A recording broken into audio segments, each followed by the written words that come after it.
আচলতে কি মানে এইটো মোৰ ভাইটি হয়, সি এখন ফাৰ্ম খুলিছিলে, মোৰ কমাৰগাঁৱত ঘৰ। বেচা অকণমান এইবোৰ অপদস্থ খাতে মোক মাতি আনিছিলে, ইয়াত অকণমান চোৱা চিতা কৰি গ'লে। কিন্তু দেখিছোঁ কালি পৰহিৰ পৰা হাতী অপদস্থটো বহুত হৈ আছে আৰু টোপনি ক্ষতি।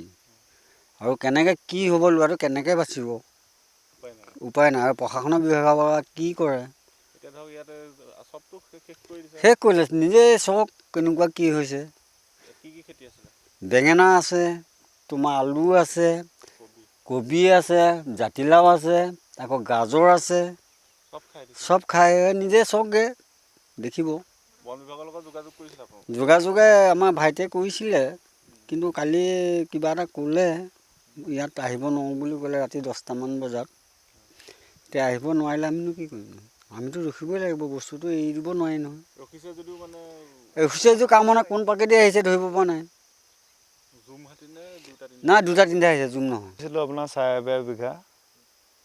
এতিয়া মানে হাতী উপদ্ৰৱৰ কাৰণে থাকিব পৰা নাই ইয়াতে। কালি ৰাতি ইয়াত আছিলোঁ যদিও মানে ৰাতি আহি নিজে খাই গৈছে।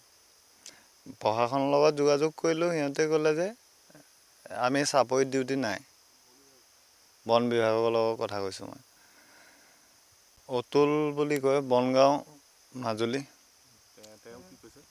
তেওঁ কৈছে যে আমি চাপৰিত ডিউটি নকৰোঁ বোলে। আমি এইটো চাপৰি নেকি, এপাক ঘূৰাই দিয়ক, চাই লওক বস্তুটো, এইটো চাপৰি নেকি?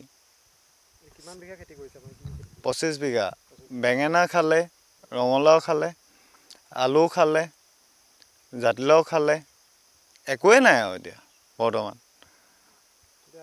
ফাৰ্মৰ আমাৰ দুজন আছে, মোৰ দাদা এজন আৰু মই।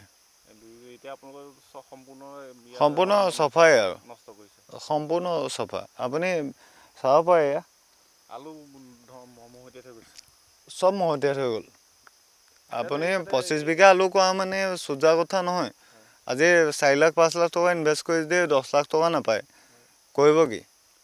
CMAটো খেতি কৰিব কৈছে, থলুৱা মানুহক খেতি কৰিব কৈছে, কিন্তু আমি খেতি কৰা বা প্ৰশাসন হেৰিয়ে আমাক বন বিভাগে গুৰুত্বই দিয়া নাই।